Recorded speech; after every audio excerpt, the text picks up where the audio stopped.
Muy buenas tardes a todos y a todas. Una disculpa por estos 5 minutos de retraso. Estábamos viendo algunos problemas técnicos para conectarnos desde el Zoom y desde el Face, tanto de la Asociación Mexicana de Estudios Internacionales como desde el Centro de Enseñanza y Análisis sobre la Política Exterior de México. Les agradecemos a todo el público que nos acompaña, su interés de participar en este evento, en este conversatorio, ante un tema que pues está marcando un punto de inflexión en la política exterior de México, porque nuestro país no acostumbra a romper relaciones diplomáticas de forma normal. Entonces sí nos parece que vale la pena invitar a expertos para que nos platiquen un poquito el contexto y que nos den su punto de vista.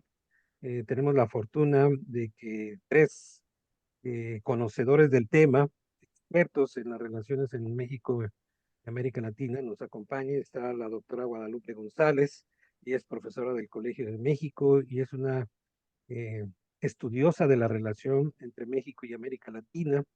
Tiene una amplias publicaciones en la materia. Es una profesora reconocida en México y en América Latina por su contribución al estudio de la política exterior de México, particularmente hacia la región de América Latina. Y ya tiene su licenciatura en Relaciones Internacionales en el Colegio de México y tiene estudios de posgrado en la Universidad de California, San Diego. Entonces, es una persona que tiene toda la autoridad moral académica para hablarnos sobre el conflicto. Doctora Guadalupe González, muchas gracias por acompañarnos y nos gustaría mucho escuchar su opinión en torno al conflicto entre México y Ecuador, que llegó al punto del rompimiento de relaciones diplomáticas este fin de semana. Muchas gracias por acompañarnos y le damos la palabra. Muy buenas tardes, muy contenta de estar con la MEI esta tarde y con todos los miembros. Este es un foro interesante, importante para todos los internacionalistas mexicanos. Y como ya señalaba Rafael Velázquez, efectivamente estamos ante una crisis diplomática entre México y Ecuador, que yo diría es el resultado de torpezas recíprocas. Y me gustaría dar algunos elementos para poner en contexto, porque es una crisis que llamaría yo inédita y de enorme gravedad en la región. Empezaría diciendo que es naturaleza intrínseca de los conflictos y tensiones en materia de asilo, el ser elementos, digamos, situaciones difíciles de manejar, porque de suyo y de principio, ¿no? Siempre hay una diferencia, un diferendo entre el país que otorga el asilo, ¿no? Y el país de donde sale la persona presuntamente perseguida o, digamos, que busca refugio en otro país. Entonces, son situaciones que naturalmente plantean un diferendo entre estados, pero también son situaciones sobre las los cuales hay un enorme entramado de reglas internacionales que además son como fundamento básico de la convivencia internacional. No podría haber un orden mundial internacional relativamente estable si no existieran dos cuerpos, digamos, en esta materia, uno que tiene que ver con el derecho de inmunidad a nivel internacional. Sobre esto yo no voy a ahondar porque tenemos aquí a Pedro, que es un experto sobre la materia, pero en todo caso, uno de los pilares del sistema internacional moderno es precisamente el derecho de inmunidad de las sedes diplomáticas, que es digamos, un pilar incuestionable. Y en este caso estamos viendo una violación y una ruptura franca, porque no solamente se irrumpe en la embajada violando el principio de inmunidad, sino que además se hace con violencia, ¿no? Digamos, a través del uso de la fuerza militar y policía. No siempre es el caso. Y es muy extraño a nivel internacional que un Estado tome una decisión tan drástica como esta. Y es aún más extraño que sea un país democrático el que lo haga, ¿sí? Entonces, ocurre, pero ocurre muy pocas veces. Entonces, y por otro lado, hay otro entramado, digamos, jurídico, que esto es una dimensión del conflicto, de dimensión jurídica, una que tiene que ver con el derecho de inmunidad y el otro que tiene que ver con el derecho de asilo, que incluso antes de que existieran las convenciones sobre asilo, era ya una práctica consuetudinaria, ¿no? De siglos, ¿no? El dar asilo a los perseguidos. Entonces, en realidad aquí estas dos cuestiones están bajo discusión. La Convención de Relaciones Diplomáticas y Consulares de Viena de 1961, pero también otra convención que es interamericana, que es la que se refiere al asilo político.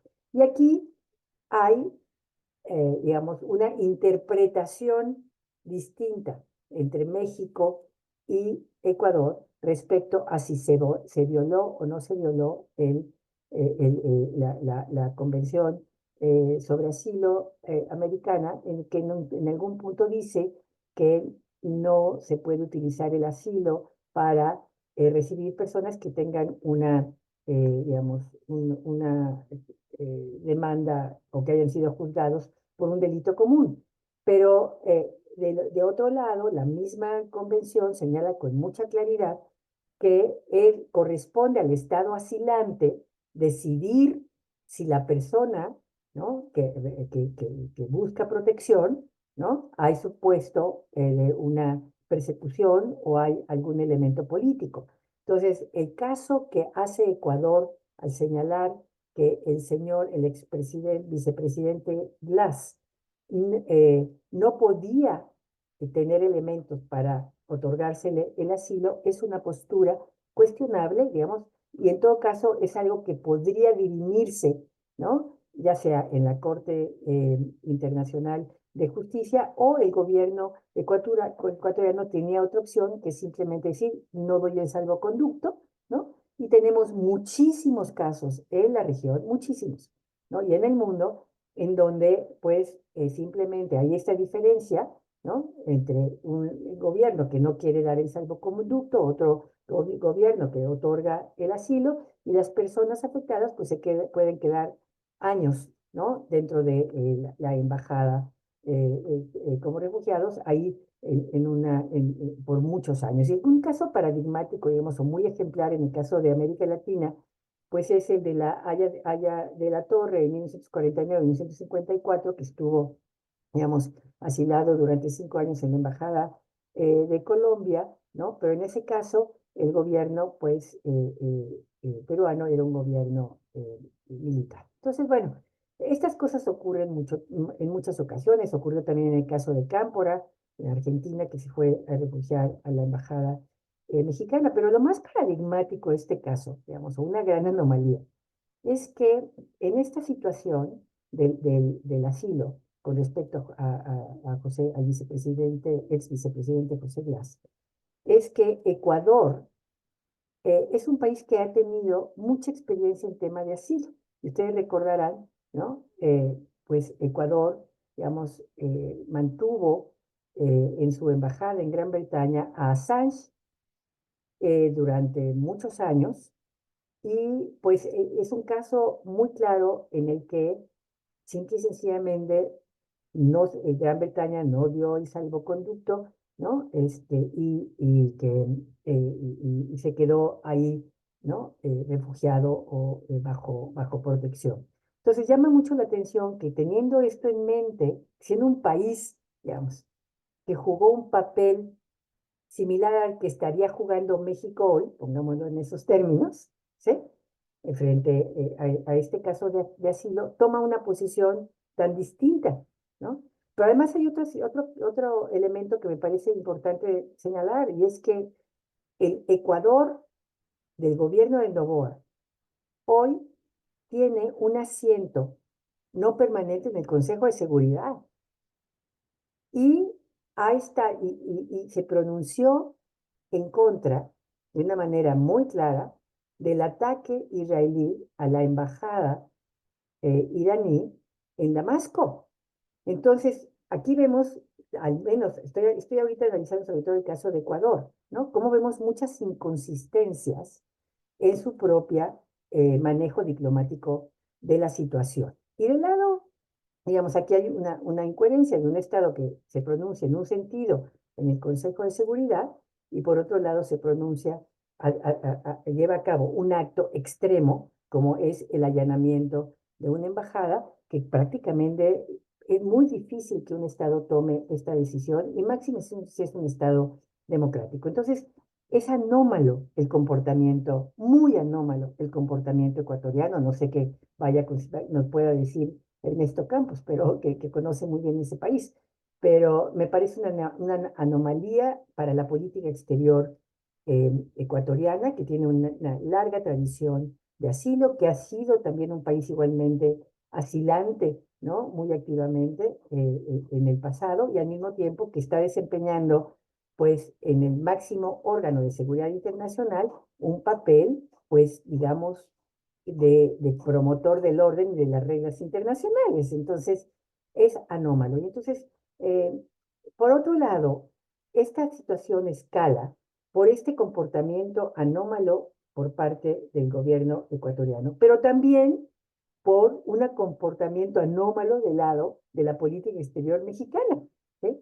Porque este conflicto, este incidente, este en particular, digamos, se detona a raíz de las declaraciones que hace el presidente Andrés Manuel López Obrador, que son contrarias a otro principio, y aquí viene otra narrativa, digo, otra parte normativa y jurídica, no jurídica, pero más normativa, que es el principio de no intervención. Cuando en medio, digamos, de una discusión que no viene al caso porque tiene que ver mucho más con la situación mexicana, ¿no?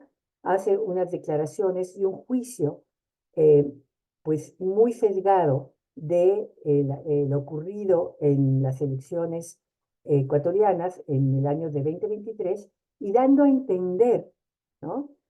Pues que incluso el presidente electo Noboa, que ganó las elecciones en 2023, algo había podido tener que ver con el asesinato de Villaseñor, ¿sí? Otro de los candidatos, y que esto explicaba que el correísmo no hubiera ganado la elección en 2023. Entonces aquí viene un comportamiento anómalo completamente desde el punto de vista de la tradición diplomática de México, ¿sí? Que normalmente no hay pronunciamientos, y menos sin haber ninguna razón de por medio, con respecto a la situación política en otro país. Y la anomalía del caso mexicano tiene que ver con el hecho de que básicamente está basada no en ningún asunto de interés nacional, que podía haberlo habido, sino que tiene que ver básicamente con cuestiones de empatías y antipatías políticas, ¿sí?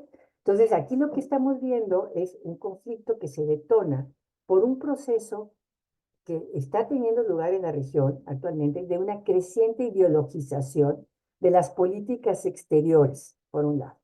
El surgimiento también de liderazgos políticos hiperpresidencialistas, ¿no? Diplomacias presidenciales muy vocales que hacen política interna a través de la política exterior, ¿sí? Entonces aquí vemos un uso instrumental de la política exterior. Aquí no hay política exterior. En las declaraciones que hace el presidente Andrés Manuel López Obrador, lo último, digamos, que estaba en juego, o el último cálculo, era la relación entre México y Ecuador, ¿sí? Era básicamente un elemento de política interna. Entonces, aquí vemos la anomalía mexicana y la anomalía ecuatoriana. Pero lo que parece todavía más difícil de explicar es, pues, por qué escala tan rápido, ¿sí? Porque había opciones, ¿no? Frente, digamos, a las declaraciones completa y totalmente fuera de lugar, desafortunadísimas desde todo punto de vista, muy comprensible, ¿no? La molestia del gobierno ecuatoriano.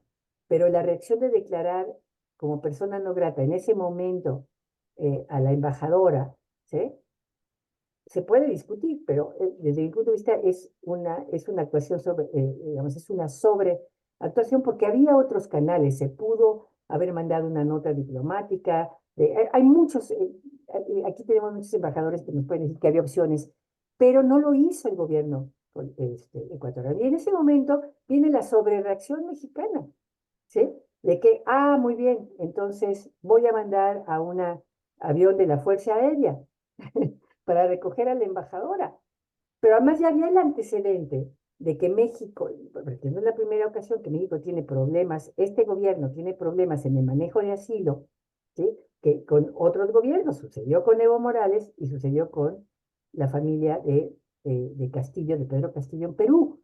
Entonces, habiendo estos antecedentes, y por otro lado, había ocurrido 6 o 8 meses antes la fuga de una, digamos, solicitante de asilo que se encontraba en Argentina, ¿sí? Y entonces había un temor por del lado del gobierno ecuatoriano de que pudiera haber una fuga o un intento, ¿no? De sacarlo sin haber solicitado el salvoconducto. Y entonces de ahí viene la presencia militar, ¿no?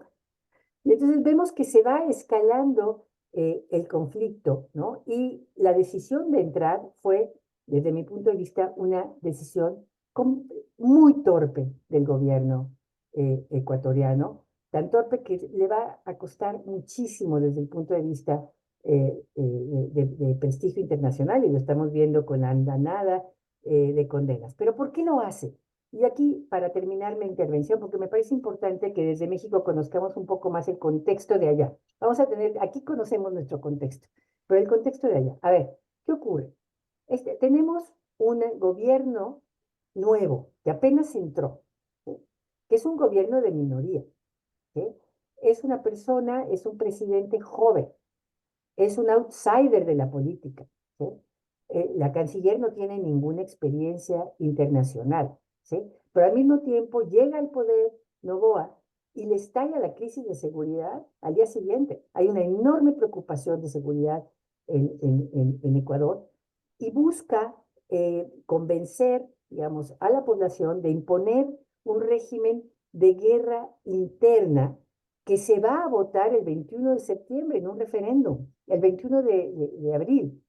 Y entonces el caso de el vicepresidente, el ex vicepresidente Jorge Glass, que está acusado de corrupción y sobre el cual hay sospecha de vínculos con el crimen organizado y el narcotráfico, pues tiene un nivel simbólico enorme, ¿no? Para este gobierno que necesita actuar rápido. ¿Por qué? Porque además es un gobierno temporal, va a durar 2 años nada más, porque, digamos, entró para sustituir a la presidencia interrumpida de Guillermo Lazo después de la muerte cruzada, ¿sí? Va a haber elecciones en 2025, entonces es un gobierno que está necesitado y que requiere en este momento dar un golpe fuerte y que sea creíble, que se va a votar la ley, digamos, se está jugando el pellejo, ¿no? Político el 21 de abril, y creo que eso explica en gran medida inexperiencia, presión política y la crisis de seguridad dentro de Ecuador. Entonces, lo voy a dejar ahí porque espero que mis colegas ahonden un poco más, pero quise meterme sobre todo del lado ecuatoriano que se conoce menos en México. Muchas gracias, profesora Guadalupe González. Es muy importante conocer este tipo de detalles. La información que nos ofrece es muy importante para entender el contexto. Y pues lo que estamos viendo es que ambas partes cometieron errores diplomáticos y que pues eso fue el origen del estallamiento de la crisis. Bien, vamos ahora a contar con la participación del embajador Ernesto Campos. El embajador Pedro González Olvera está teniendo algunos problemas técnicos con su sonido, entonces vamos a cambiar un poco el orden y le voy a dar la palabra al embajador Ernesto Campos. Pero antes de dársela, les quiero comentar al público que nos acompaña que pueden hacer preguntas por escrito en el chat del Zoom o en el chat del Facebook para que nosotros las podamos leer y que nuestros panelistas invitados nos hagan el favor de contestar. Me voy a permitir leer rápidamente un resumen curricular del embajador Ernesto Campos. Él es licenciado en Ciencias de la Comunicación por la UNAM, maestro en Estudios Políticos por la Universidad Javeriana de Colombia. Es miembro de carrera del Servicio Exterior Mexicano por 38 años. Fue embajador de México en Paraguay, Ecuador y Perú. Por eso es muy importante su presencia. Tenemos la fortuna de que un diplomático mexicano conoce a fondo la relación bilateral, conoce el país y es muy importante contar con su punto de vista. Él fue director general para América Latina y el Caribe de la Secretaría General de la Secretaría de Relaciones Exteriores, perdón. Fue representante alterno ante la OEA, jefe de Cancillería en Costa Rica y Venezuela, cónsul en Colombia, El Salvador y director del Servicio Exterior.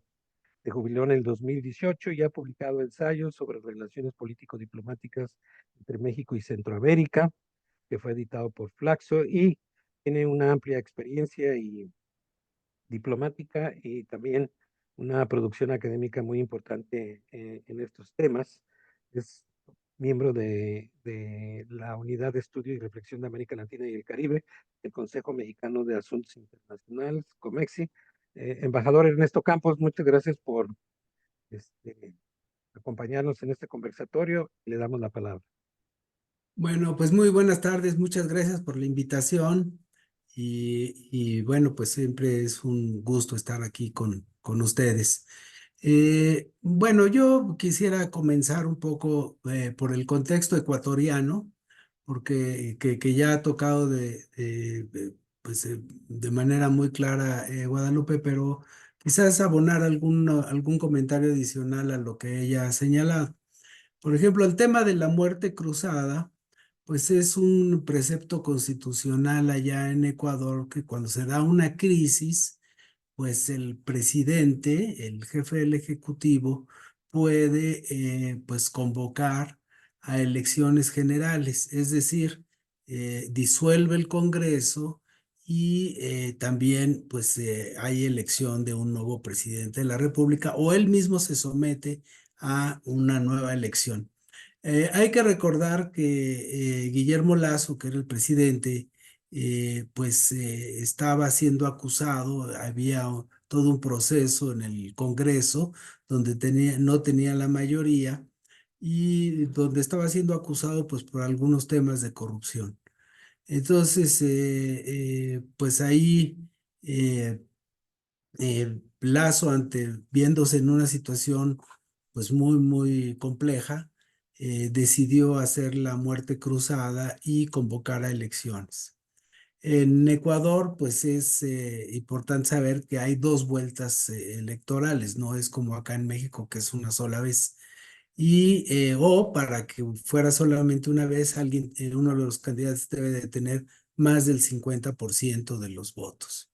Así es que, pues, se convocó a elecciones generales para elegir a 130 legisladores. Es un congreso unicameral, entonces, pues solamente hay esto.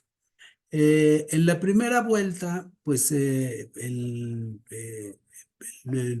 Alianza País, que es el partido político de Rafael Correa, pues obtuvo el puntaje más alto, pero sin embargo la candidata que era Luisa González no alcanzó el 50%, anduvo alrededor del 35% de los votos y el segundo fue precisamente Daniel Noboa, que como lo mencionó Guadalupe muy acertadamente, pues es un outsider y fue toda una revelación en su momento para en las elecciones. Eh, pues en la segunda vuelta, por un margen de 4%, ganó, es decir, 52 contra 48% ganó Daniel Noboa, que bueno, pues es el hijo del empresario, uno de los empresarios más importantes del Ecuador, de Álvaro Noboa, que varias veces compitió por la presidencia, pero que nunca la logró alcanzar y pues es uno de los grandes productores de banano del Ecuador. En fin, es un gobierno pues de corte empresarial, un gobierno pues yo diría de derecha, y bueno, pero que contó pues con el apoyo de varias fuerzas políticas para pues llevar cierta gobernabilidad en el país y atender la problemática más importante que es el tema de la seguridad. Porque hay que acordarnos también que pues se dio el asesinato de uno de los candidatos, Fernando Villavicencio, cuando iba a hacer la primera vuelta, se dio tan solo una semana antes de las elecciones y esto pues conmocionó al país. Ahí se mencionó que pues los asesinos tenían vínculos con pues los carteles mexicanos de la droga, básicamente con el cartel de Sinaloa. Y se hablaba de esto. Yo no estoy tan 100% seguro de que esto sea completamente cierto. Seguramente tienen contactos con los carteles mexicanos, pero el famoso Fito, que es el autor intelectual y que es el líder de una organización que se hacen llamar los choneros, porque están su base es en la ciudad de Chone, que es una ciudad costera allá en Ecuador. Pues, el- pues tiene la suficiente fuerza como para mantenerse allá y seguramente tiene contactos. Yo pues estoy lejos de saber exactamente ese tipo de cosas, pero seguramente los tiene, pero eso no quiere decir que el cartel de Sinaloa pues haya mandado matar a un candidato presidencial. A mí se me hace pues ilógico, ¿no? Ya para matar candidatos, pues lo pueden hacer aquí y ya lo hemos estado viendo, ¿no? Lamentablemente, ¿no? No es un tema agradable, pues es doloroso, pero bueno, pues así ha sucedido. En fin, me parece que no creo que lleguen los tentáculos hasta allá como para matar a un candidato, pues que sí había amenazado al famoso Fito. Ese sí pudo haberlo hecho, seguramente lo hizo, como lo denuncian las investigaciones que se han hecho. Y bueno, pero eso es por una cuestión meramente local. En fin, el caso es que pues el presidente Noboa llegó al poder con una minoría en el Congreso, una minoría, o sea, una representación pequeña. No llegan a los 25 diputados o legisladores de los 130, o sea que sí, es una minoría. En fin, la fuerza más importante pues es del partido de Luisa González y de Correa, que es la que obtuvo más curules aunque también es minoría, no alcanzó, tampoco alcanza la mayoría. En fin, el presidente del Congreso es una persona afín a Noboa, se llama que Henry Kronfle, y nada más un dato quizás anecdótico, él fue cónsul honorario de México. En fin, el presidente del Congreso es una persona. Él fue, yo me acuerdo que cuando yo llegué, se cerró unos días antes el consulado de carrera que teníamos en Guayaquil y había que nombrar un nuevo cónsul honorario y yo fui el quien lo gestionó, pues él está casado con una mexicana, tiene mucha cercanía con nosotros y bueno, pues cuando él decidió hacer carrera política renunció a su papel de cónsul honorario de México. Así es que, bueno, es una cuestión anecdótica. También mencionar que, también para que sepan, Gabriela Sommersfield, que es la canciller del Ecuador y que no tiene una, una pues, formación diplomática, pues es una empresaria muy importante allá y tiene una maestría en el TEC de Monterrey para su cercanía con México. Bueno, eso es, digamos, también un poco anecdótico, pero pues sí hay que saber que nos conocen los funcionarios ecuatorianos. Ahora bien, ¿qué sucedió? Con Jorge Glass. Primero empecemos con el tema de Jorge Glass. Jorge Glass, pues fue vicepresidente del Ecuador. Cuando yo fui embajador, hubo unas elecciones y ahí fue, cuando yo llegué allá, el vicepresidente era Lenin Moreno, el presidente era Correa, y luego se reeligió Correa, pero ya Lenin Moreno no acudió a las elecciones y entonces Jorge Glass fue el candidato a la vicepresidencia. Me tocó ahí, en fin, lo traté y todo este tipo de cosas. Eh, Ahí él llevaba unos temas que eran los asuntos estratégicos de el Ecuador y donde estaban las inversiones. Yo me acuerdo haberlo acompañado con empresarios mexicanos por el tema de la construcción del metro de Quito, que finalmente no se hizo, pero bueno, pues llevaba todo ese tipo de temas. Así es que no es extraño pues que haya tenido vínculos con Odebrecht y que haya sido encontrado culpable, o sea, haya recibido sobornos y haya sido encontrado culpable. Jorge Glass fue pues detenido durante el gobierno bueno, fue acusado durante el gobierno de Lenín Moreno, que rompió con el correísmo y, y bueno, pues fue juzgado juzgado y sentenciado y encarcelado. Estuvo 5 años en la cárcel. Y de pronto, pues un juez le dio un habeas corpus y lo soltó. Y entonces el hombre pues tenía que ir semanalmente a firmar al penal para esto. Cuando vinieron las nuevas acusaciones, fue cuando precisamente en diciembre del año pasado, pues acudió a la Embajada de México y solicitó asilo. Al principio México eh, pues lo mantuvo como huésped. Eso es una figura que en derecho internacional no existe, pero pues es una persona que llega a la embajada y pues se apela a la inviolabilidad de los locales de la embajada para pues que permanezca ahí. Y pues el México le comunicó al gobierno ecuatoriano pues que estaba este hombre ahí y que estaba solicitando asilo. Y según lo dicho por el propio gobierno ecuatoriano, pues le pasaron todo el expediente a México para que lo analizara. Ellos, bueno, señalan que con base en el artículo 3 de la Convención de Caracas sobre asilo diplomático, pues en México no daba lugar para el asilo por ser una persona sentenciada y este tipo de cosas. Eh, la verdad es que ya han hablado mucho sobre eso y es donde han basado todo su argumento. Eh, Quizás ahí valga la pena señalar que hay un artículo 4 en la convención. Si me permiten, se los voy a leer. El artículo 4 señala, corresponde al Estado asilante la calificación de la naturaleza del delito o de los motivos de la persecución.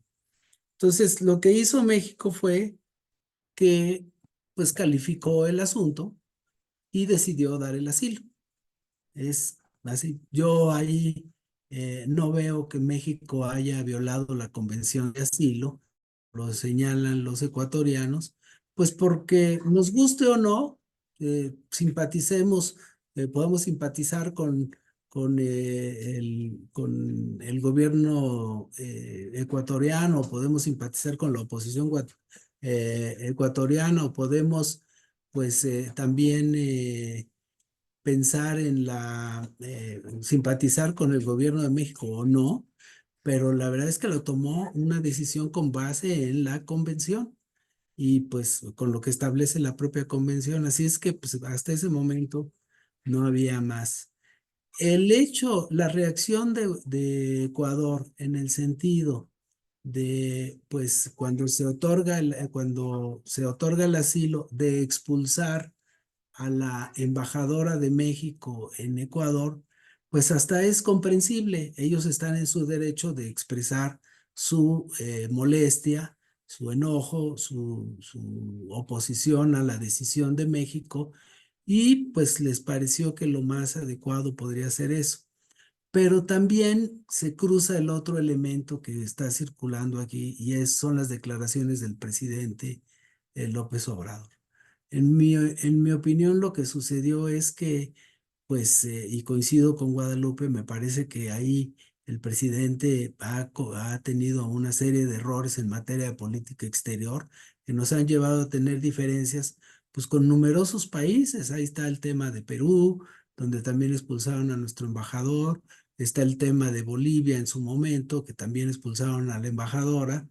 Está el tema de España y bueno, pues si podemos hacer un largo recuento, pues donde suele meterse en los asuntos internos de los países. Y estas expresiones que muy claramente lo dijo Guadalupe, pues francamente son, pues eran inaceptables. Entonces, pues esto precipita la crisis Y ahí creo que también hay que tener en cuenta que el, la presunción de Ecuador de que se iba a fugar Glass de la embajada con la llegada del avión de la Fuerza Aérea Mexicana, pues no sé, a lo mejor lo iban a meter en una caja o no sé, no entiendo, la verdad, pues pues es poco seria. Hay que tener en cuenta pues el lugar donde está la Embajada de México. La Embajada de México es un terreno de más o menos 2000 metros cuadrados en una esquina. Es decir, de dos lados no hay, de hecho de tres lados, porque hay una calle atrás, pues no hay forma pues de pasarse a otra casa o así, ¿no? En fin, y el otro lado es un hotel, en aquella época, no sé cómo se siga llamando, pero en aquella época era el Sheraton. Así es que pues no creo que haya mucha facilidad para brincarse al Sheraton, que además es el muro mucho más, el muro muy alto, ¿no? O sea que yo no veo ninguna justificación a lo que señala la canciller ecuatoriana de que se iba a fugar. Además, si pensaban que dentro de las cajas que podían llevar al avión mexicano podría ir el asilado, pues simplemente, como lo hicieron, por cierto, pues no darle permiso de aterrizaje al avión y que la embajadora se regresara como lo hizo en un vuelo comercial. Así es que pues eso se cae solito, ¿no? El tema de que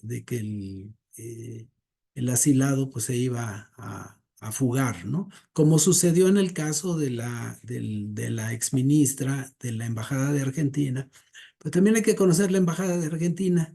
Y la Embajada de Argentina sí tiene un enorme terreno y además colinda con muchas casas y cosas de este tipo. Entonces, como que era la situación más sencilla para fugarse, pero además tampoco estaba rodeada de policías, la Embajada de Argentina. Así es que, bueno, esa es parte de todo esta situación que se vive ya en Ecuador.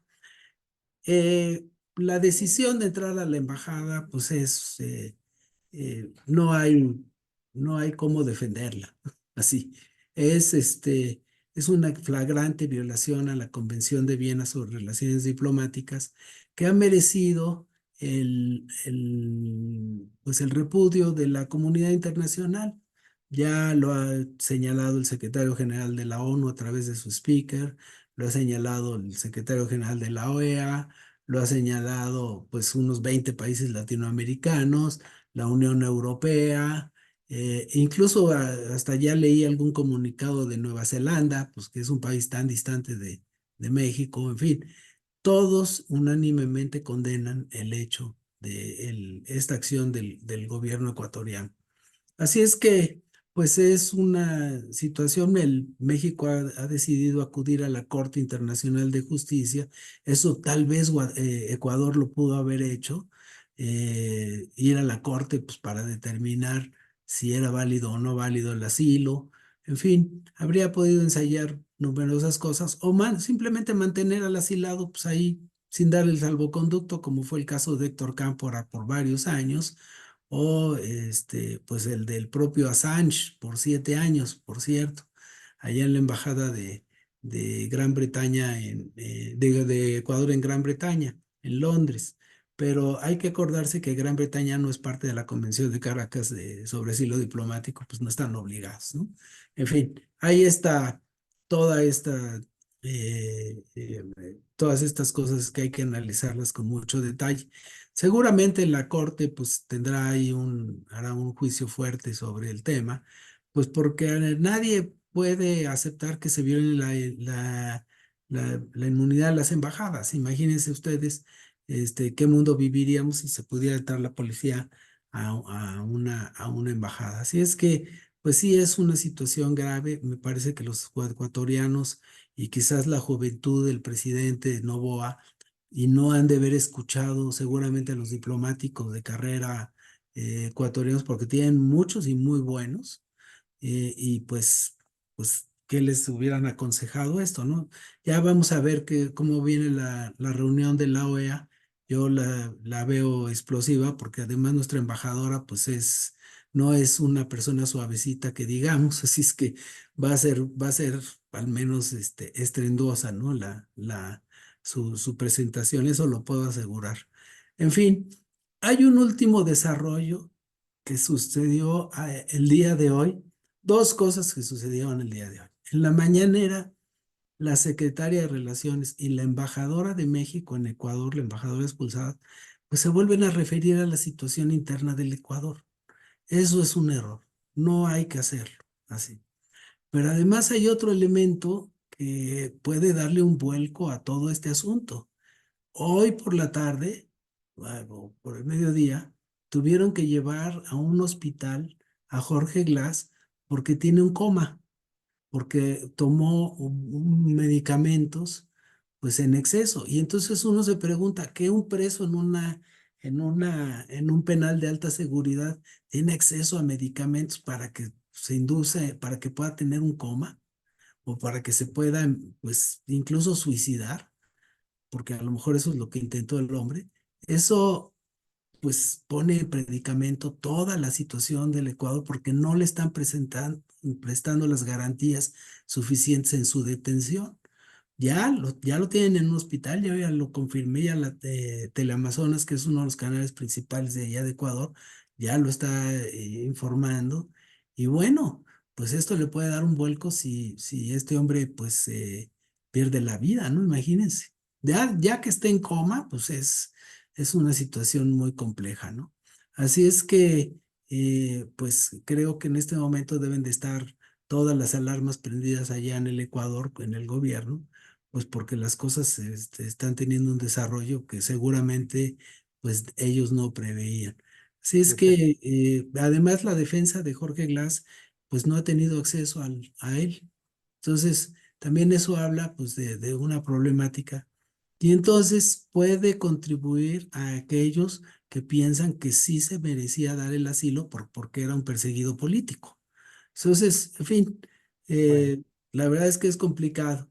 Y sí, ya por último, nada efectivamente. más señalar que pues a ningún país le gusta que le asilen a su gente, a gente en las embajadas, ¿no?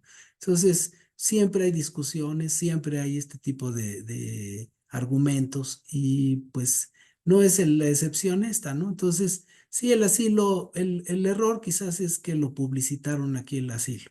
No se debe de hablar. Cuando se asila, a mí me tocó muchos casos de asilo, en El Salvador, por ejemplo. Y pues la verdad es que no se debe de estar hablando del tema del asilo. Se trata entre los dos a nivel de gobiernos y ya, pero pues aquí en ambos lados se habló mucho del asilo con los medios de comunicación y eso no está bien, eso no ayuda. Efectivamente.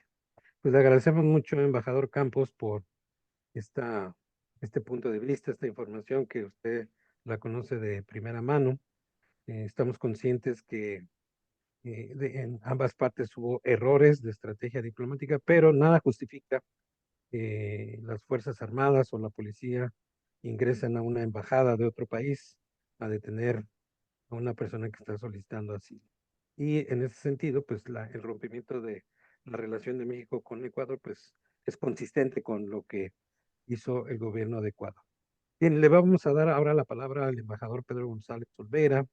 Él conoce también mucho este tema porque fue miembro del Servicio Exterior Mexicano, fue presidente de la Asociación Mexicana de Estudios Internacionales, actualmente es profesor en la Universidad del Mar, en el campus Huatulco, es licenciado en Relaciones Internacionales y maestro en la misma especialidad en la Facultad de Ciencias Políticas y Sociales de la UNAM, y pues también tiene una amplia producción académica en estos temas. Recientemente acaba de publicar un capítulo sobre inmunidad diplomática de las embajadas, entonces pues queda muy ad hoc que en este conversatorio participe el embajador Pedro González Olvera. Adelante, profesor.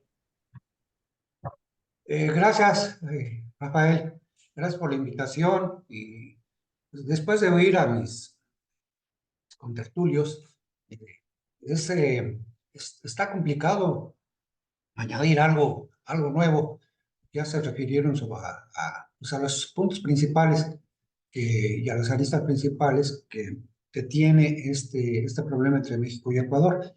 Yo seguramente voy a repetir varias de las cosas que ya dijeron, pero desde luego la ruptura de relaciones es una consecuencia natural de digamos, de la invasión de las Fuerzas Armadas y Policiales a la Embajada de México en Ecuador en violación a la Convención de Viena sobre relaciones diplomáticas de 1961. No solamente una violación a los locales, como está establecido, sino también el encargado de negocios fue maltratado por la policía y eso también está prohibido por la propia convención, ¿no?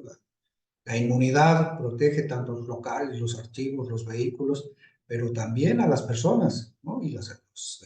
Hay en el caso de los agentes diplomáticos, hay una inmunidad total, como se dice en el argot diplomático, ¿no? Y en el caso del encargado de negocios, Roberto Canseco, que no sé si fue un exceso de protagonismo, pero aún así la policía no tenía derecho ni siquiera a tocarlo, ¿no?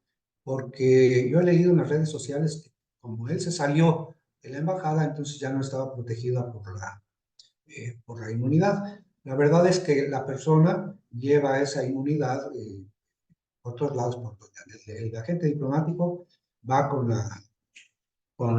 la inmunidad diplomática por donde esté, ¿no? Incluso en su casa, y esto se extiende incluso también a la familia. Entonces, sí hay una doble violación allá a la Convención de Viena, tanto a los locales como a la persona del encargado de negocios. Pero coincido con Guadalupe y con Ernesto en que el problema empezó en México. Eso también tenemos que reconocer. No hay de otra, ¿no? Esta manía que tiene nuestro presidente por decir que su pecho no es bodega, pues nos ha causado ya varios problemas con muchos países, ¿no? Ese es el tercer embajador declarado, o embajadora declarada persona non grata en este sexenio. Nunca había pasado algo semejante con embajadores mexicanos. Entonces, eh, o sea, esa es una situación que viene directamente desde la cabeza del gobierno.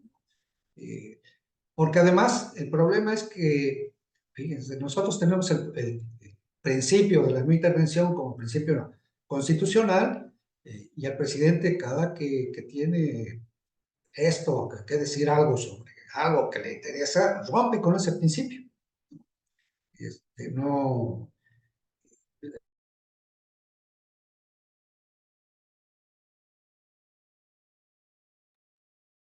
Pedro, parece que se congeló. ¿Nos escuchas, Pedro? Yo creo que es un problema de conexión ahí. el tema de tú mismo, Rafael, perdón, que me repita, tú mismo has dejado de lado, perdón, tú has escrito un libro de cómo otros presidentes han dejado de lado el principio de no intervención por una cuestión pragmática. Pero en el caso de AMLO yo no veo ninguna cuestión pragmática, la verdad. No hay un argumento que diga, está siendo muy pragmático el presidente para tratar este tema. Bueno, entonces la ruptura de relaciones es una consecuencia natural de algo que el presidente provocó, ¿no?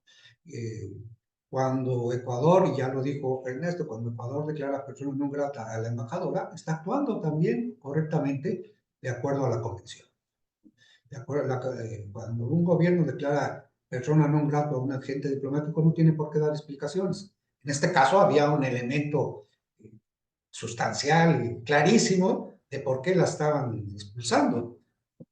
Pero también la Convención de Viena concede a los países receptores la posibilidad de que declaren persona no grata cuando este agente diplomático, en este caso la embajadora o su gobierno, han dicho algo que no le parece correcto eh, al país receptor, al gobierno del país receptor. Entonces, esto pues, ha venido escalando por una serie de errores el error más grande, desde luego, le corresponde a Ecuador. Ecuador ha usado a la fuerza para entrar a la embajada para detener a un político que está acusado de delitos que parecen del fuero común, pero la Convención sobre el Asilo de Caracas de 1954, por lo menos en 2 artículos, confunde un poco, porque en el artículo 3 dice que no es lícito darle asilo a personas que estén acusadas o que hayan sido condenadas por delitos del fuero común. Pero inmediatamente, en el artículo siguiente, artículo 4, dice que corresponde al Estado asilante declarar o determinar cuál es el tipo de delito que se le está, o qué características tiene el delito del que se le está acusando al asilado. En este caso, correspondería la razón a México, que está calificando como política la persecución para Jorge Glass. Ahí México está lo correcto. Desde luego, Ecuador va a hacer uso del artículo 3, como ya lo está haciendo, y México va a estar haciendo uso del artículo siguiente para tratar de tener la razón.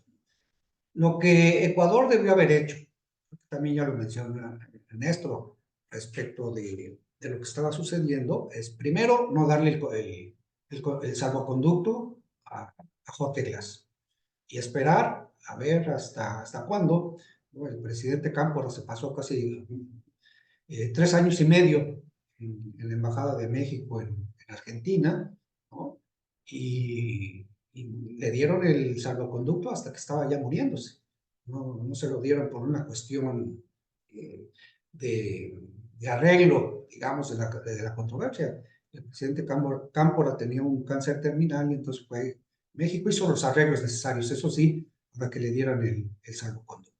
Pero hay otro caso también que es muy representativo de esto que sucede, es el asilo que Colombia le dio al líder peruano Víctor Raúl Haya de la Torre en 1948 y que Perú exigía que se le entregara a Haya de la Torre porque estaba acusado de un delito de sedición, ¿no? de rompimiento del orden institucional. Y Colombia se negó. El caso se llevó a la Corte Internacional de Justicia y la Corte Internacional de Justicia le dio la razón a Colombia. Entonces, Colombia no regresó a Víctor Raúl Haya de la Torre. Esto creo que hubiera sido el camino correcto por parte de Ecuador. 2 pasos. Primero, no darle el salvoconducto y segundo, si hubiera insistido, si hubiera tenido los argumentos necesarios para decir que Jorge Glass era un delincuente del fuero común, pues llevarlo también a la Corte Internacional de Justicia, que para eso está. Las decisiones de la Corte no son vinculantes, todos lo sabemos, pero sí tienen una repercusión en términos de prestigio para todos los países. Cuando la Guardia Revolucionaria iraní invadió la embajada de Estados Unidos en Irán, en Teherán, Estados Unidos llevó a la Corte el caso y la Corte le dio la razón a Estados Unidos, solamente que Irán dijo, pues, a nosotros no nos interesa lo que diga la Corte, no vamos a hacer caso de lo que estudia. Pero sí hay antecedentes del camino que pudo haber tomado Ecuador en términos de derecho internacional público. Entonces, creo que, como dijeron tanto Guadalupe y con Ernesto, y discúlpenme que los mencione tantos, pero ya son el contexto de esto, la inexperiencia y la necesidad de tener un golpe político fue parte de la estrategia de Noboa, que hoy está acusando a México de haber violado el artículo 41, que dice que si bien, el artículo 41 de la Convención de Viena, que dice que si bien los diplomáticos gozan de inmunidad, deben respetar las leyes internas del país receptor. Y la verdad que aquí no hay, es una una falacia decir que se violó el artículo 41 porque en ningún momento los diplomáticos mexicanos violaron este artículo de la Convención de Viena. Entonces, México, creo, el paso siguiente debe ir a la Corte Internacional de Justicia. Me parece que no hay de otra para, para presentar el caso, porque eh, es una violación flagrante. No es tan grave como lo que pasó cuando Guatemala invadió la embajada de España y mató a quienes se habían refugiado ahí, incluso mató a las Fuerzas Armadas, quiero decir, las Fuerzas Armadas y la policía invadieron la embajada de España en Guatemala y mataron a los que se habían refugiado y mataron incluso al cónsul español. También está el antecedente de Perú cuando Sendero Luminoso invadió la embajada de Japón, estaba festejando el Día Nacional de Japón, y Fujimori también, el presidente Fujimori, ordenó la invasión. Mató a todos a todos los guerrilleros de Sendero Luminoso, pero mató a varios de los rehenes, ¿no? Entonces, también, ahí Japón se hizo de la vista gorda, hay que decirle, España sí protestó muy intensamente, pero al final no quiso hacer más, seguir más, escalando más el conflicto. Pero no se trata aquí, en este caso, México-Ecuador, de escalar el conflicto, sino simplemente de demostrar que si bien sí hubo una intromisión presidencial en los asuntos internos de Ecuador, ya había habido una respuesta correcta por parte de Ecuador. Y lo que ya no fue tan correcto, pues es esta invasión, ¿no? Entonces México tiene un camino abierto para denunciar este caso ante la Corte Internacional de Justicia, y seguramente la Corte le va a dar la razón a México. Por más que Ecuador diga que Jorge Glass es un delincuente del pueblo común, ¿no? Pero Jorge Glass también tiene una defensa interesante respecto de que es un político perseguido. Incluso una de sus abogadas está utilizando un término que se llama lawfare,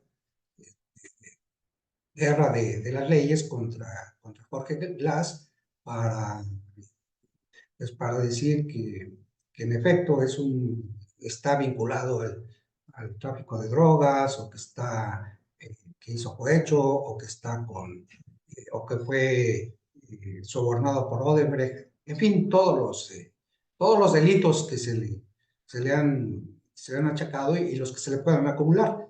Que por cierto, acabo de leer también que el coma que tiene o que tuvo Jorge Glass, porque parece que ya lo estabilizaron, fue un coma médico. O sea, los médicos le indujeron el coma para tratar de atenderlo. Creo que yo lo dejaría aquí, pues, porque ya, pues, con esto he repetido muchas cosas, y me parece que con esto ya tocamos los puntos más importantes del tema. Muy bien, muchas gracias, embajador. Hay algunas preguntas que están aquí ya en el chat. Hay una primera que dice: desde diciembre del año pasado, cuando Glass solicitó asilo, Ecuador siempre cuestionó el otorgamiento de asilo por parte de México. La pregunta sería si el ex vicepresidente ecuatoriano es un perseguido político que teme por su vida a causa de sus ideas políticas, o si por el contrario es un perseguido por delitos contra la hacienda pública de parte de Ecuador. Más o menos ya se ha contestado esta pregunta. Ya tres panelistas nos mencionaron los dos artículos de la Convención de Caracas, en donde uno, pues el gobierno ecuatoriano va a considerar que es un perseguido, que es un delincuente, mientras que México, bajo también un artículo de la Convención de Caracas, va a abrogarse el derecho de considerar si es un perseguido político o no. Entonces, pues, si me permiten, la respuesta sería: para Ecuador es un delincuente, para México es un perseguido político. Aquí también nos comparten una ficha sobre elaborada por el Centro de Estudios Gilberto Bosques, que complementa el análisis que están haciendo nuestros panelistas. Y alguien nos comenta que el caso de Noriega, que fue sacado por el ejército de Estados Unidos, que ocupaba Panamá, estaba refugiado en la Nunciatura de Panamá, también fue un caso muy similar. También mencionan los casos de Sánchez Ceremi y Ricardo Martinelli.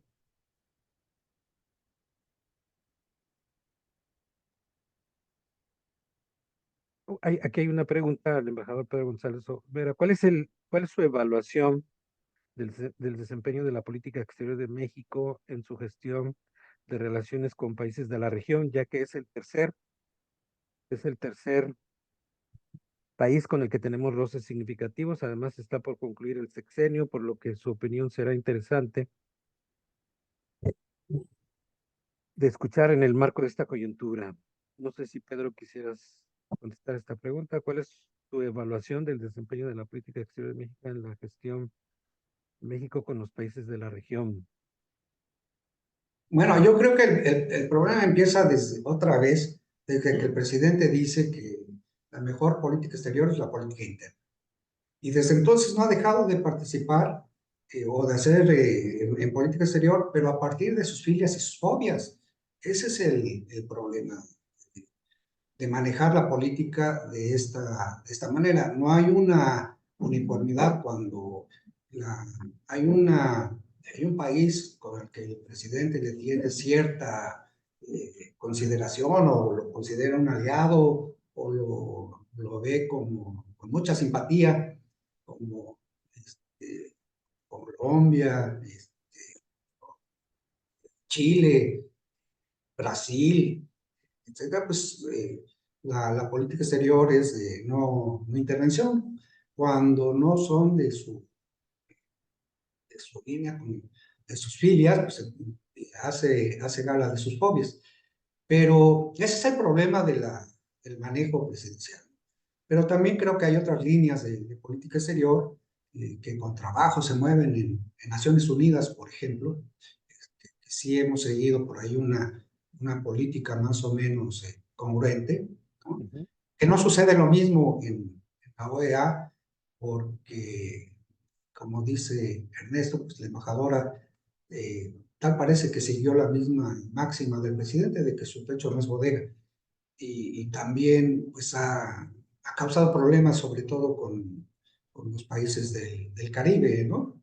Entonces, sí hay una serie de contradicciones insalvables que tendrían que tenemos que tener en cuenta a la hora de analizar. No es una política de una sola línea, es una política de varios carriles y algunos mejores que otros, pero hay uno que sí, cada que interviene el presidente se peleó ya con España, se peleó con el Vaticano, le reclamó a Austria, se peleó ya con Perú, también intervino ahí el primer, digo, el segundo embajador, si mal no recuerdo, declaró persona non grata. Luego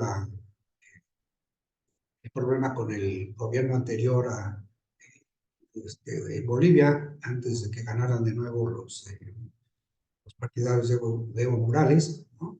Y esto, que por cierto, que la embajadora que fue declarada persona non grata, es un caso raro porque fue declarada persona non grata y regresó como embajadora con el nuevo gobierno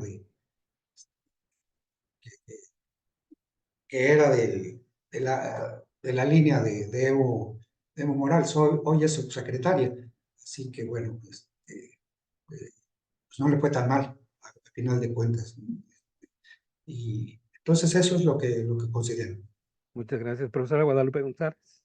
Sí, yo quería hacer algunos comentarios de lo que han dicho Ernesto, Pedro y la pregunta. Y yo creo que hay que entender la naturaleza de los conflictos en materia de asilo. Es decir, la decisión de otorgar asilo siempre es una decisión de política exterior. Pero es muy importante que se tome, como ya dijo Ernesto, con el mayor cuidado posible para no afectar las relaciones bilaterales, porque son dos cosas diferentes. ¿Sí? Saber si el señor Glass es un perseguido político o es un delincuente en fuga, es algo que normalmente, que siempre está presente en todos los temas de asilo. ¿Sí? Ya lo dijo Rafael, lo resumió. El país que otorga el asilo va a decir que es perseguido, el país de donde sale va a decir que es un delincuente. Esa es la naturaleza del problema. Ya, no hay de otra. ¿Sí? Entonces, es difícil saberlo. Y normalmente, además, un asilado, alguien que busca un refugio, se va a asilar en una embajada donde cree que se la van a dar, ¿sí? O sea, sería muy raro que un ucraniano se fuera a refugiar a la embajada rusa.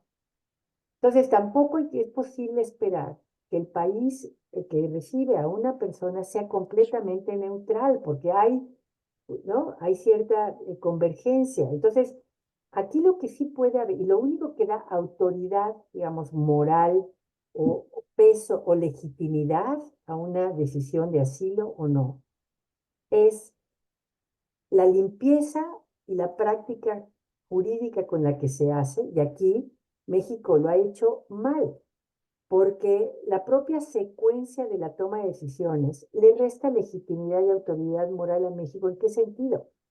Hasta que se declaró a la embajadora persona no grata, fue cuando México decide otorgar un asilo que no había otorgado antes. Entonces resultó una reacción política, no un análisis del mérito del caso, que se puede dar, ¿no?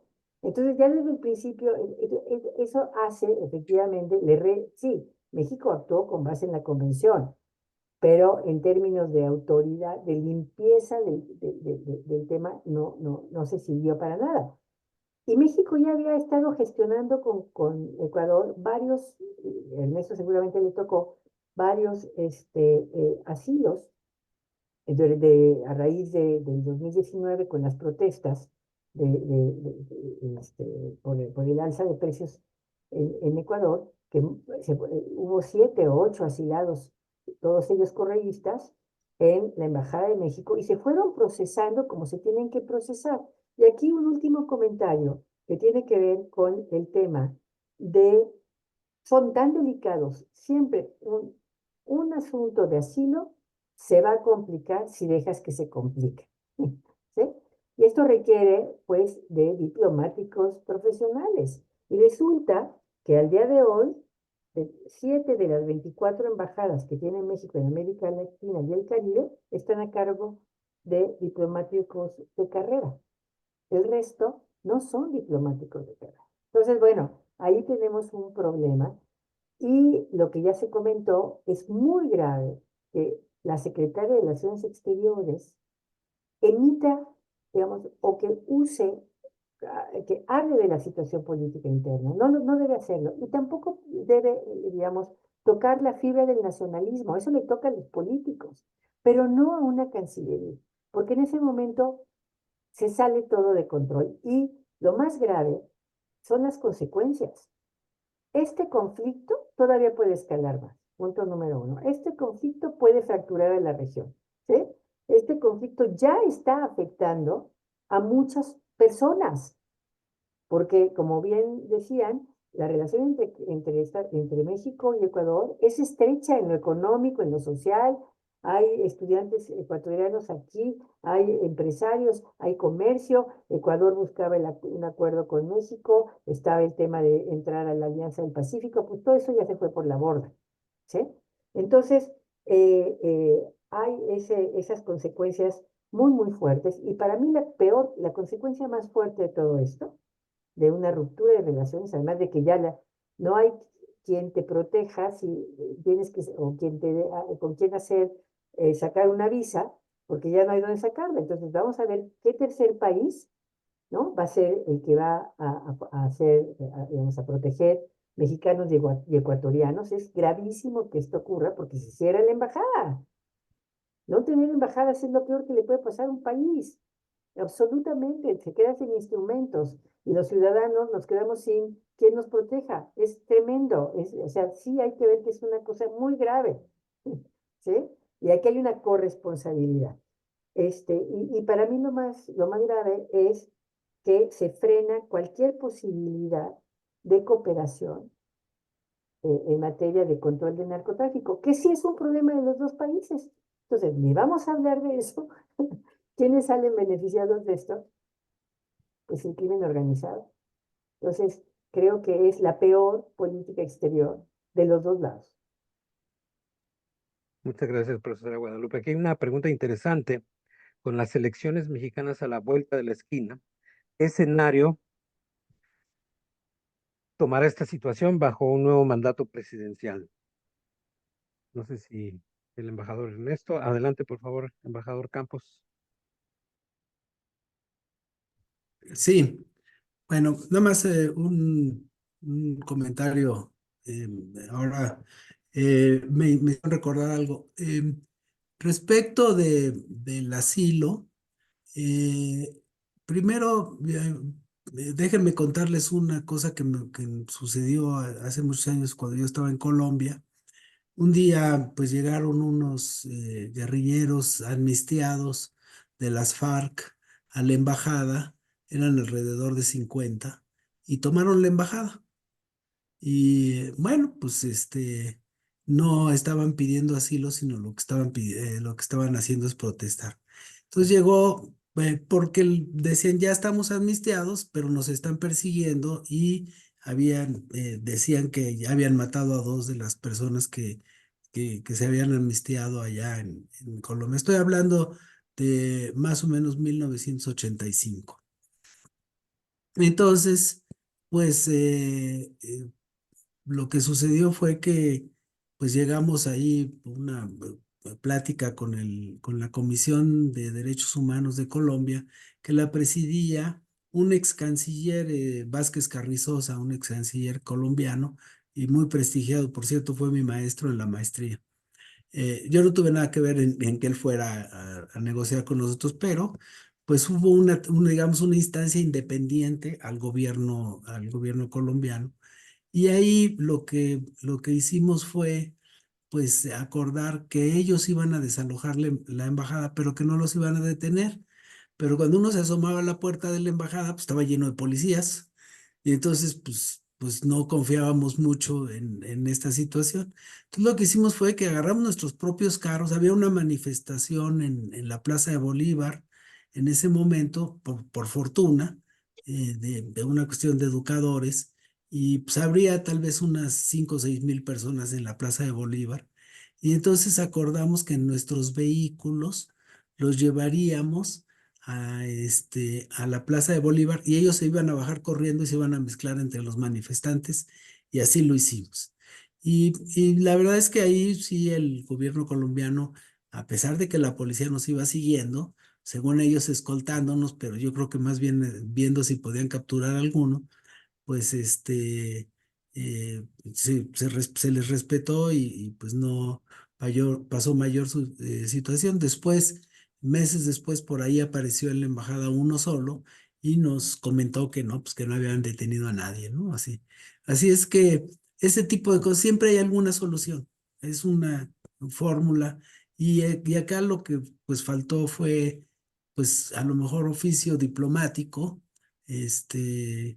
Yo creo que fue pues muy valerosa la actuación de Roberto Canseco, que es el ministro de la embajada ahí en Ecuador, pero, pero bueno, pues nada podía hacer, ¿no? Y a lo mejor pues estas declaraciones que hizo ahí en la calle y todo eso, pues pues estaban al calor del momento de que fue sometido y en fin, ¿no? Y que le quitaron al asilado de las manos. Ahí a lo mejor algún error pues grave es que él estaba solo en la embajada, no aparece ningún otro funcionario. ¿Y cómo va a estar solo si está la embajada rodeada de policías, aunque sean las 12 de la noche, ¿no? O las 10 de la noche. En fin, hay ese tipo de cosas que habría que analizar con más cuidado, porque pues yo no creo que no tendría que estar más personal de la embajada en ese momento, pues tan delicado, porque ya lo sabía, yo ya lo había oído unas horas antes, lo había oído que estaba rodeada la embajada de policías, así es que pues no, no fue un operativo que llegara así en tumulto, sino llegaron poco a poco, se establecieron y después ya decidieron tomaron la decisión de ingresar. En fin, esa es una cuestión. Respecto a lo que viene, pues bueno, yo no veo que en el corto plazo venga pues un restablecimiento de relaciones diplomáticas. Ya la canciller ecuatoriana dijo que ellos están dispuestos siempre y cuando México respete la soberanía. Esto es como un mensaje al siguiente gobierno de México, ¿no? Yo estoy seguro que no es un mensaje al gobierno actual. Entonces, ya, digamos, en el escenario de que en México ganara las elecciones Claudia Sheinbaum, pues la verdad es que yo no veo que haya un cambio en este tipo de posiciones. Y si lo hace Xóchitl Gálvez, pues ella ya declaró sobre el tema. Ayer en la mañana yo vi me parece que la hizo el sábado a la noche o algo así, pero ayer en la mañana vi una declaración de ella en el sentido de que pues hay cosas que ella puede estar muy en contra de la política exterior y criticar mucho la política exterior del presidente López Obrador, pero hay cosas en que todos los mexicanos debemos estar unidos y esta es una de ellas. Entonces, pues ahí es muy claro, ¿no? Así es que yo creo que no será sino hasta que se vayan los gobiernos de los dos países que empecemos a tener contactos para esto. Sí hay afectaciones, allá en Ecuador está Bimbo, está América Móvil. América Móvil es una empresa muy grande allá en Ecuador. Está Arca Continental, está Cemex.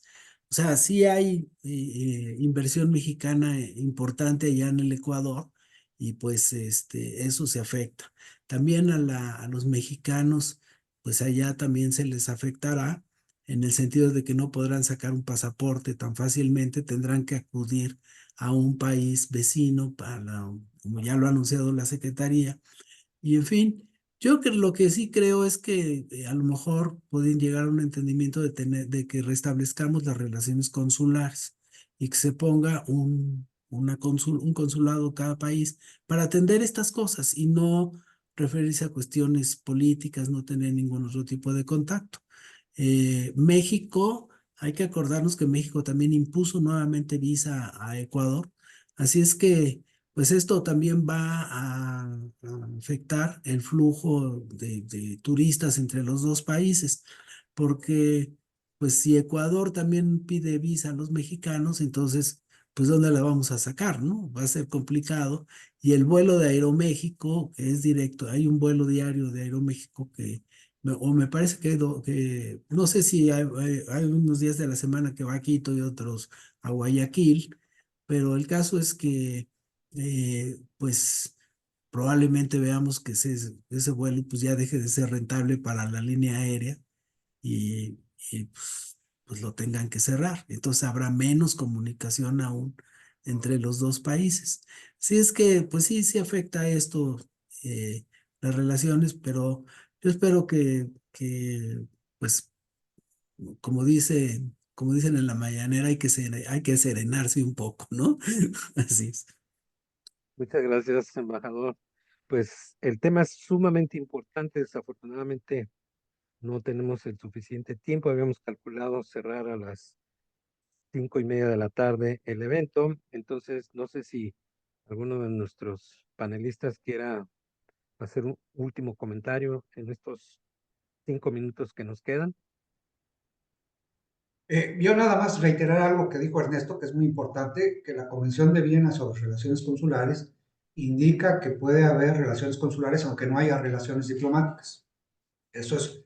Y la canciller de Ecuador dijo que los consulados de Ecuador en México estaban funcionando normalmente. Yo no sé qué tan normal se puede decir que está funcionando así en esta situación, pero sí creo que estén trabajando. No hay consulado de México en Ecuador, pero sí, entonces la situación se complica más para los mexicanos en Ecuador que toda proporción guardada para los ecuatorianos en México. Entonces sí va a haber, seguramente se van a mantener las relaciones consulares y, y eso podría abrir eventualmente una puerta para que la situación pudiera llegar a un acuerdo satisfactorio para los dos países. Muy bien, muchas gracias, embajador. Sí, adelante, embajador Campos.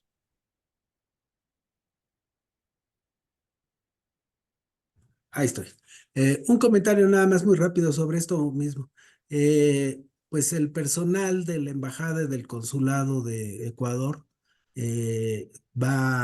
tendrá que abandonar México en un plazo que seguramente la Secretaría de Relaciones Exteriores les dará, porque como lo dijo hoy la secretaria de Relaciones Exteriores, están rotas las relaciones diplomáticas y consulares. Entonces esto, pues seguramente la Secretaría de Relaciones Exteriores está dando pues un plazo prudencial para que la gente, o sea, la salida del personal es una situación compleja. Yo estuve en contacto con una de las personas que ya vino de Ecuador a México y pues su carro se quedó, sus cuentas bancarias se quedaron abiertas, porque además esto fue el viernes en la noche, entonces no pudieron ni siquiera sacar su dinero del banco. Entonces, sí, no es tan fácil que salga la gente de manera rápida. Y yo creo que en México pues, se les está dando seguramente un tiempo prudencial para que arreglen sus asuntos personales y se puedan ir. Así, creo que está bien. Creo que más bien lo grave es cómo salió el personal de México allá en Ecuador. Pero en fin, sí puede haber relaciones consulares, y de hecho Chile y Bolivia las tienen. Ellos no tienen relaciones diplomáticas desde hace muchísimos años, pero sí tienen consulados en ambos países. Muchas gracias, embajador. Profesor Guadalupe González, adelante, por favor. Y bueno, un último punto viendo hacia futuro, creo que es importante ver cómo se va a desplegar la reunión del Consejo Permanente de la OEA. Eso va a ser muy interesante.